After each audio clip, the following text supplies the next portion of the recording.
Fellow auto detailers, welcome to the show that features interviews with today's most successful auto detailers.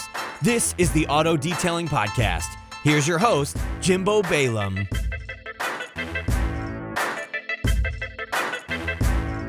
Grant Hawtree. Was that any better? You need to go hang out with Levi. Levi at the Rag Company got it right the other week.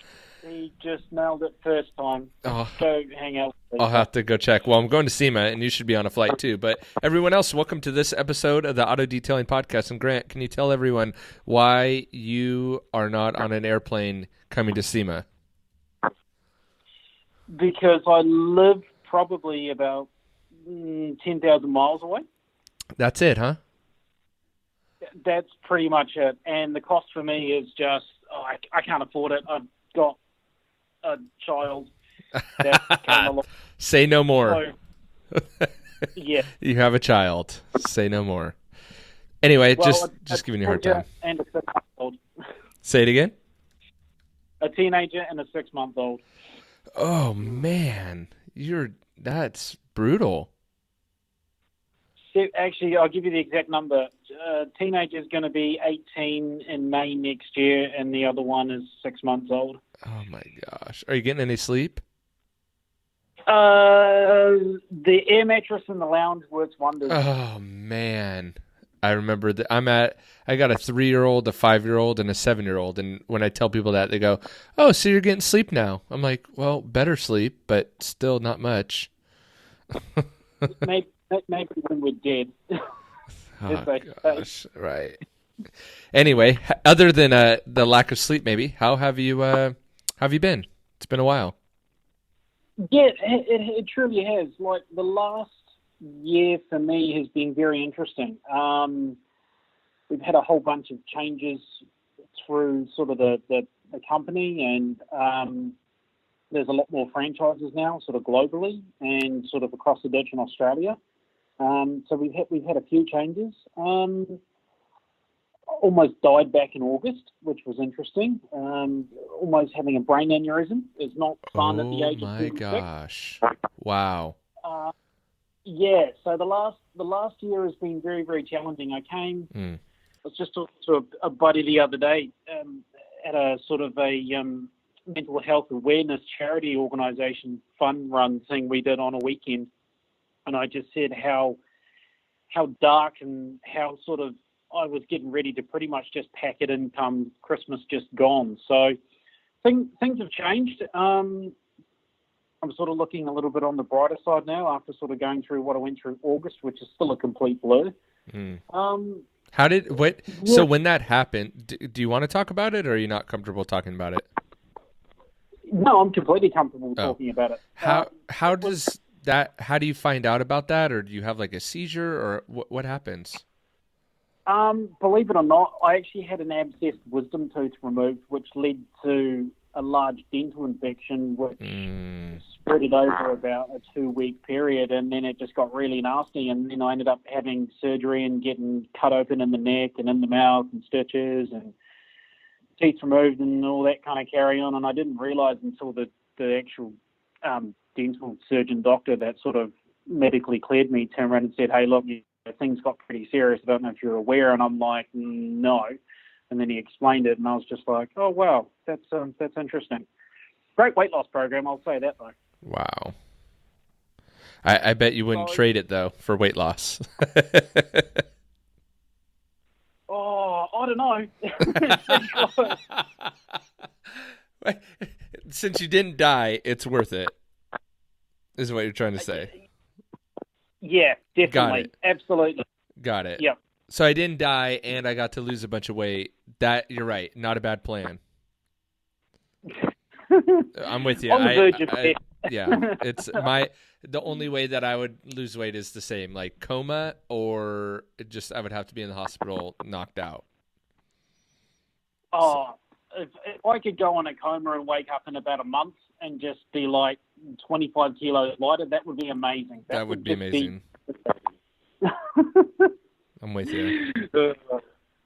Yeah, definitely. Definitely. But yeah, so some life-altering life-changing events, and Yeah. and you had a baby during this time. Yeah, well, I found out sort of late last year that my beloved other half was mysteriously having another baby, and I'm still not convinced, but Got it. I should. And did this have anything to do with your brain aneurysm? Hearing this information. No, 'cause she came to me sort of about this time last year, and she said, "Hey, I've got a surprise." And I did the full Homer Simpson and started tearing my hair out and running around screaming with tongue sticking out of my head and all that carry on. So did all that. And then, like I say, I had sort of a bit of a dark period over the Christmas, sort of leading up about 2 weeks leading up into Christmas. And I just sort of really honestly thought, of really just chucking the whole detailing thing in and just going to go do something completely different. I didn't care whether I was stocking cans on a supermarket shelf or what. I wasn't really bothered. I just wanted to sort of get out of it. But were you just kind of worn out of it, or what? Because and to be fair, I mean, a lot of us, not a lot of us, but I've gone through that same thing too. Of like, almost every year, every couple years, I just want to get out of it. I just want to be done. Yeah. Like I do this job. I shouldn't say 7 days a week, but it's on my brain 7 days a week. Yep. So, and it was a situation where someone came down on me incredibly hard that had no financial interest in me or the company. Obviously, Final Touch Auckland, who I worked for 14 years. And the way because I didn't approach the guy with a title, he got very, very short with me, and he sort of started cussing at me and cursing at me and all sorts of stuff, which I didn't really appreciate in front of my own crew of guys that I'm trying to, teach them how to detail, and and I just found it a little bit sort of angry and frustrating, sort of that, what is it, the flight, fight or freeze kind of scenario. Right. Okay. I sort of ended up a little bit like that, and it really, I don't want to say it was the final nail in the coffin, but it's one of them things where they say bad things come in threes, and that was the second thing for me. And then I sort of came back into the new year having a great, I had a really long break, extra break, started talking to other people. I just actually put the tools down properly and just focused on doing the things I enjoyed, which felt really good. And I came back and I was happy and, a little bit. And then I went to a bit like not a Goodwood style of sort of festival thing, but we had a thing with Nissans and a bunch of GTRs, and I was super excited. I'd worked really hard, got a whole bunch of bits and pieces done on my car, and then the transmission blew out on track. So that was the next thing for me, and I just thought, man, I'm trying so damn hard, and I just felt like, do I really want to continue working on cars and being a part of sort of cars and detailing? And then, lo and behold, the stress and things got to me, and ended up sort of having this dental infection, and then I've come out the other side of it going, there is a light at the end of the tunnel, as they say, and I feel a truckload better, because I got sort of diagnosed, well, I don't want to say sort of, I got diagnosed with PTSD last year. Earlier this year, sorry, not last year. And I took therapy for it, and the lady gave me some coaching, and then I sort of thought about it and was like, yeah, okay, and then sort of worked around it. And I've been just trying to be a more busier, positive, trying to be as active as I possibly can person without giving up my soul for it, if that makes sense, without giving... It's hard to describe, Jim. No, I totally understand, and I'll jump in. I think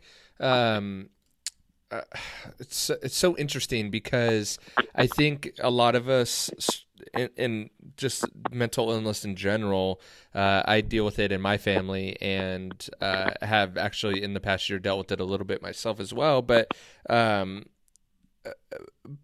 detailing is interesting because so many of us get into it because we love cars, it's a hobby, it's awesome, it's a passion, whatever, and then it becomes our job, which is, on the onset amazing, but like you, I've been in it 10 plus years, and it starts to take its toll and move away from that passion play, and we get, it becomes all consuming and it's never ending, and that's why I see a lot of these guys spending all this time on these massive paint correction and coatings, and it really starts to wear down other areas of our lives. And I think we need to be very vigilant of it. And I think it's a good thing to mention for new guys getting into it that are full of bravado and want to do all these crazy things. Is like, you gotta set boundaries with it, and it's easy to not set boundaries because you love it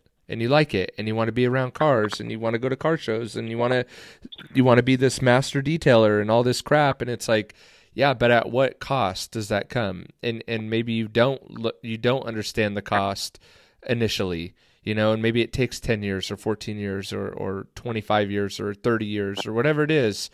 And then you look back and you got like this wake of destruction behind you, all for detailing or all for cars, and it's just not worth it. So I totally resonate with exactly what you're saying. Like, an example was I caught up with a friend I haven't seen in a while on the weekend. He used to own a mechanical workshop, and he was in partnership with another guy. They worked really hard. It was very hard for them because the rent was extravagant and, running your own business, the stress, book work, everything. And he just woke up and went, nah, I'm done. He put his tools down. Like, he's a qualified mechanic, was mechanical for many, many, many years. He's probably in his late 30s now.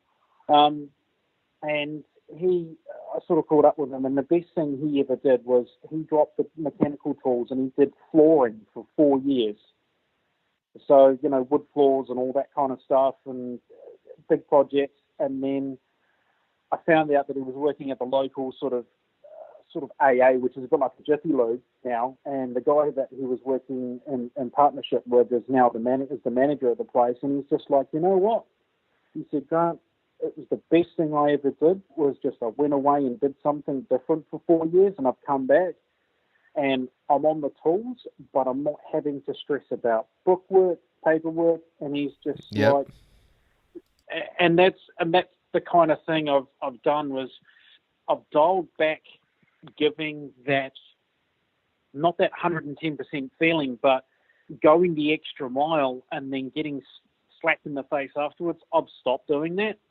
Because there's no, another guy that let me down. I won't sort of mention names, but I did some work on a classic car for him, and then he kind of turned around and said, "Oh, look, I could have done a better job with a house brush." And I'm like, "Oh my gosh!" And I'm like, "Really?" And I was just like, you know what? That was, I could hear that final nail being hit into the coffin, and I just went, that's it, I'm done. I'm no longer bending over backwards for people unless they are 110% genuine and they're not going to be an ass hat about it. And I will just, I'm just here to make the good solid money now, and I'm not here to just slog my guts out on something where I'm only going to make like $50 on it. I'm past that point now. Yep. September just gone, I celebrated two things. One was, one's a positive and one was sort of a sad note. The positive was the fact that I've literally just spent 20 years in this industry from 1999. And the other part was sort of, losing my dad 2 decades ago, all within the same sort of thing. And I thought to myself, there is light at the end of the tunnel and all that carry on. But yeah, I've also noticed it locally how the industry is changing. Like, a lot more people are getting into detailing, and there's things on Facebook marketplaces, and I just look at it and go, man, I don't understand how those guys are making money and why they're doing what they're doing, and I just decided just to focus on making my boss the money. Yep. And being busy and happy, because that's what keeps me happy. When I'm busy, I'm happy. When I'm not busy, I'm like a dog that just wants to chew things, and I get bored, and I get angry, and I get frustrated, and that's not what I be mentally.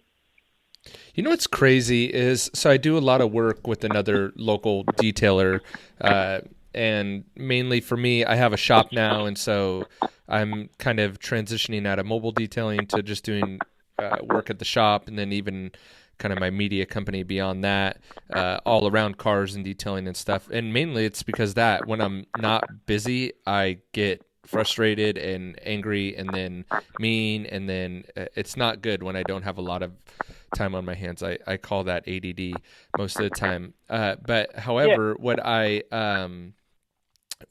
so this detailer that I work with, and mainly I work with him because I couldn't find any reliable help, and kudos to you for being able to manage people, Grant. But for me, it was just easier to team up with someone who already had his business, and then we just go out and do jobs quickly. And it was funny because what I realized, him and I are able to do mobile jobs extremely fast. Like, we joke with each other, if we're anywhere for over 2 hours, we're there too long, right? So we do mobile jobs very, very quickly, and we mainly do express services. So everything up until paint correction, right? Any paint correction and coatings now just come to my shop, no questions asked, right? However, what we realized is that what customers are looking for and what satisfies customers versus what satisfies detailers online are two completely different things. And if and if I posted pictures of cars that I was able to do with incredible profits north of $100 an hour, I would get ridiculed and burned at the stake by detailers online. And it's like, it's almost like, and I know this is like a gross oversimplification, but it's almost like the less I care, the happier my customers get. Does that make sense? I know what you mean. It's like, you shouldn't, I know exactly what you mean. Like, and it's less stressful on me, you know? Yeah. Like, for me, it's one of them things, like, it's the whole thing of getting up on a Saturday morning. I'm only going to get up on a Saturday morning to do a job for someone if it's someone that's within my inner circle, if that makes sense. Yep. I'm not going to get up on a Saturday morning for a dealer or for just Joe Blogs down the street or whoever it may be. I'm not going to get up on a Saturday morning for them so they can, just nitpick and be fussy about spending, $100 or whatever they pay. Yep. I would honestly I'd rather stay home and just play video games or just go downstairs in the garage. Sorry, I'll correct myself. It's okay. Garage. Yep. And just go work on my car, or just do something else. Go to the gym or something. I just don't see the point. Like I said, there's only a handful of people I'll get up on a Saturday morning and go. Yep. They'll text me in the middle of the week or something and say, "Hey, can I come on Saturday for a detail?" I'm like, "Yeah, no problems," because they are genuinely they're people. They're genuine, nice. They sort of, they'll get you coffee or they'll get you lunch or something along those lines. But the thing is, the cars will be clean. Right. You know what I mean? They won't bring me something that's been on the Baja 1000 or something, and I'm like, Jesus, I'll be like, I only want to be here for like you say, 2 hours tops. Yep. Just and that's it. And then I want to go home.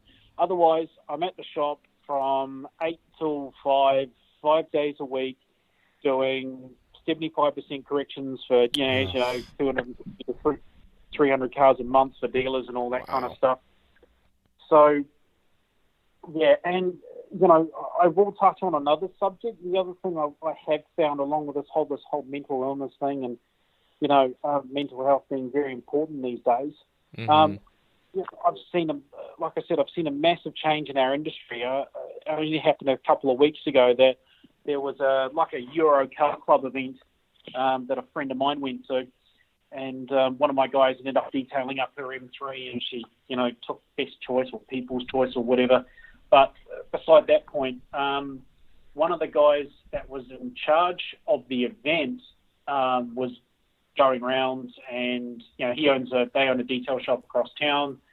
They do some pretty high value stuff, great for their marketing, and he was judging a car of some sort, and then another guy from another competitor that's probably about 15 minutes west of driving, about from where I am, Mm-hmm. and this guy just ran up and ended up clocking this guy at a car show while he was marking down a car, and just gave the guy a complete king hit, what we call, and basically just ended up smashing the guy in the face. And I was just like, what the hell has our industry now come to in this country where we are so small that we don't need things like this to start happening, where regardless of whether they're competitors or not, there was no need for that dude to go up and just absolutely clobber the other guy in the face at a car event. And I'm like, what is this industry now? It's like, it's become such an ego-driven industry now. Yep. I'm just like, I just stand back and laugh, and I look at how many, apart from your fantastic auto detailing podcast channel on YouTube. Why, thank you. I watched a video last night where the guy was just insane with how far they're trying to push paint correction on YouTube videos, and I'm like, you're doing YouTube videos for other detailers. You're not doing it for the consumer. Yep. Whereas you, on the other hand, are doing stuff for the consumer. And I just said to myself, there's no one out there that can actually do videos now or give information just for the basics anymore. Right. It's just, I don't know if that's me or not, but I just thought, yeah, the way that the industry is now, it's very ego-driven, and I've just, as you said before, I've just started caring less about that kind of stuff, and I agree. It's really unfortunate that us as professionals have really done a disservice to our own kind, and I always joke, like, even though I love detailers, and when you meet them face to face, they're actually good people, but a lot of these, to market to detailers is the worst market possible. Consumers is such a better market, but I will say, like, I'm heading to SEMA tomorrow. This podcast will go live after SEMA, but when I get to meet, I think the best part of SEMA is meeting detailers face to face, because we are great people when we meet face to face. There's just a loud minority of online YouTube detailers that suck, but when you meet these people face to face, they're actually awesome people.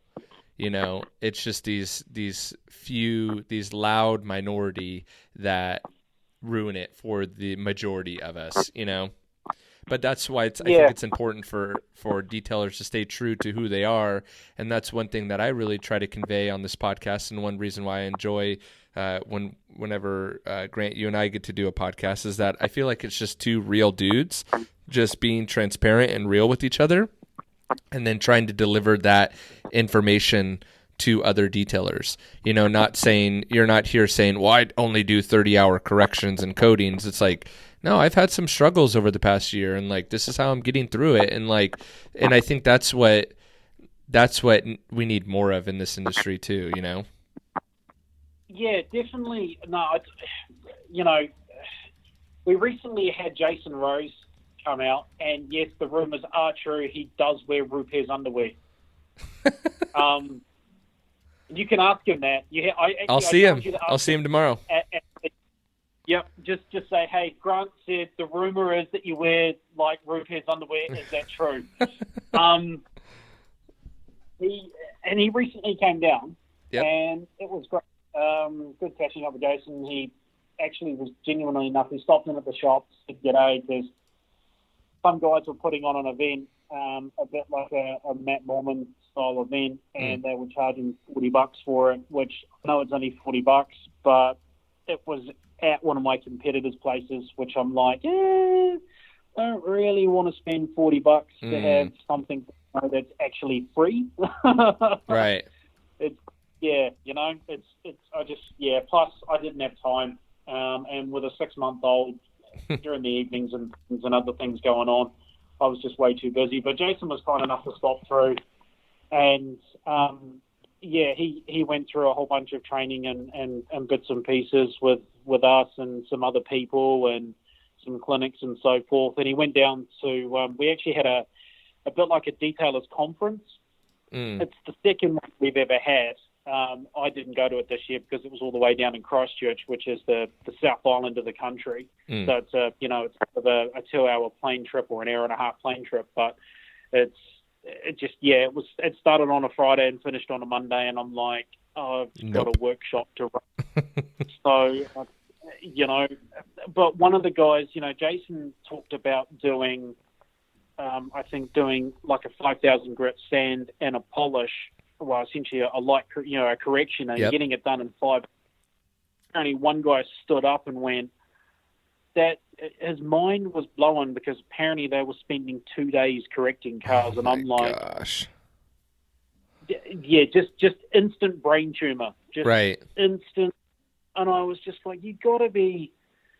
Here I am smashing out cars left, right, and centre, trying to get stuff done, and I can do. Like, if I'm going to spend 2 days on a car, it's going to be a car that, like I did an old Jag that went into concourse or something like that. You can't. But I don't even want to do that kind of car. Like, I sorry to interrupt you, but like, do you really like? I honestly get more enjoyment out of knocking out a car in 2 hours. That's like a run of the mill car, 2 or 3 hours, which I guess would be 4 to 5 man hours. But I get more enjoyment out of doing that and have so much less stress than doing a 2 or 3 day paint correction with a coating that the paint's super finicky and, all this crap, it's like, I could do that in concourse. It's like, it's just so stressful. The money usually doesn't pay, it's like, and if you have a different opinion, please tell me. Like, I don't think I'm necessarily right either, but I just, so stressful. For me, it's a bit like, you can have. I think of something that I saw like Sam the cooking guy do on YouTube where he talked about $1 steaks. It's like you can either, yes, you can have $1 steaks every night of the week, or you can just wait till the end of the month or whenever, or once a fortnight, have a really nice cut of steak. For me, because we work on so many everyday cars, Corollas, Yaris's, RAV4s, Highlanders, and all that kind of sized vehicles, every now and at least once a month or once every 2 months, we'll get a nice car in, like a Challenger or a Hellcat or a Porsche or something, which cleanses my brain a little bit. Got it. Okay. But I would get bored very quickly working on the same stuff every day if I was to be in that situation. Got it. Like that makes sense. Yeah. So it just gives my brain a treat to work on something nice for a change. Yes. That's not that's not a Corolla, and generally you'll find that nice car is not smashed or hammered, and you're just refining it to and that person's bringing you that car because they bought you that car in the past. They're genuinely a good customer. They'll see you 2 or 3 times a year. And for me, it's that, like I say, it's that refresh of, look, it's a treat once in a while. You know what I mean? That's all it is. That's the way I see it. I do that, and that totally makes sense because I remember when I used to just wash a lot of cars. And when I'm grateful for that time because it led me to all this. But I remember that thought of like, gosh, it's like the same old every day. And you, like you said, you look for that like break, instead of just vacuuming or shampooing or whatever, you look for that break of like, can I just get a decent car? It's like when you do too many black cars and you just want a white car, or vice versa. You just want a different color car just because, so I totally understand what you're talking about. Totally. Yeah, and it's along the lines of that same principle, and it just for me that's what just makes me happy, whether it be a GTR or a Porsche or whatever it may be that comes in. I'm like, yep, that's cool. I know that person's come here specifically for us or myself or the company, whatever it may be, and it makes you going away feeling more satisfied as a person, and it gives you that mental boost, which I think is one of the most important things. Yes. Love that. So, yeah. Yeah. So what would you, let's say, let's wrap this all up in a nice tight bow for the detailer, the newbie detailer, or maybe the seasoned guy that is just grinding it out, working, 8 days a week, 24/8, just really grinding it out. What advice would you give to him? Would it be, what advice would it be to that guy or gal? I put it in two categories. Guys like veterans, people that I look up to, like your Rennie Doyles and Joe Fernandez and all them. I say, and Jason Rose in that category, I guess. I just say the most important thing is for those seasons guys, take a break. Just really just take a break.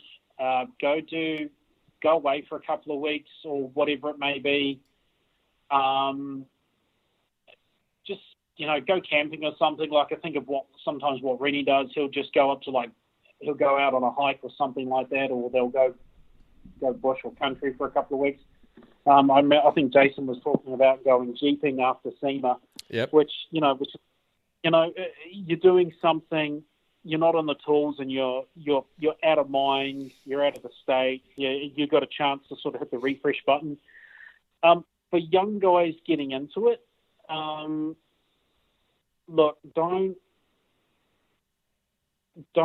sell yourself short and end up watering down the product for everyone else. I see so many, like I said before, I see so many things popping up on Facebook Marketplace now where guys are doing cars for $65 or whatever it may be, and they're like, oh yeah, doing full correct, cutting and polishing for $120, and I'm like, don't do that, because you're only going to make it worse for yourself, and you're only going to burn yourself out quicker. Don't do that, because you're only going to go, right, I can do this many cars a day and I can take this much money home. But you may do that, but you may end up burning yourself out for about 2 or 3 days. And don't think just because you can go pick up a tool or watch a bunch of videos that you can suddenly go out and start running a business. Go get education first before you go jumping in like that.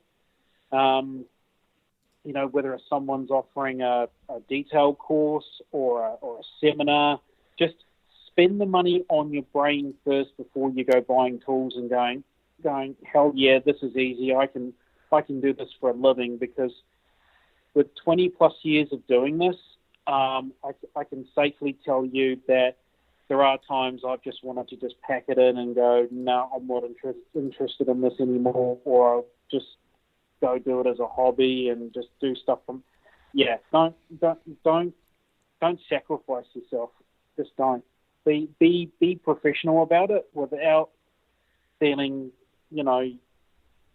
it's a hard thing for the young guy, because I think when I was doing it, I just think how hard it was.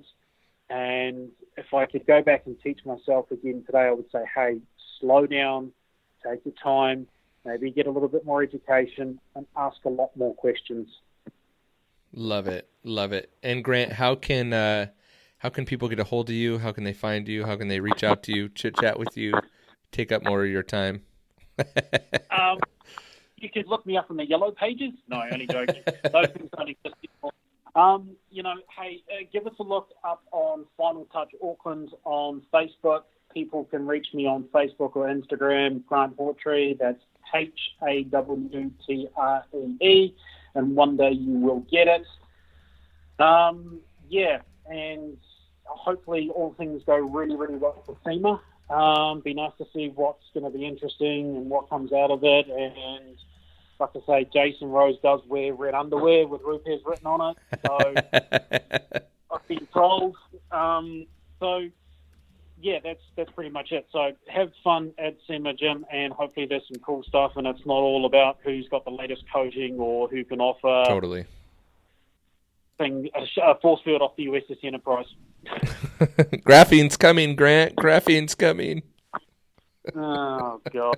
Don't even go there. Don't even go there. We'll end it there. All right, Grant. I appreciate it.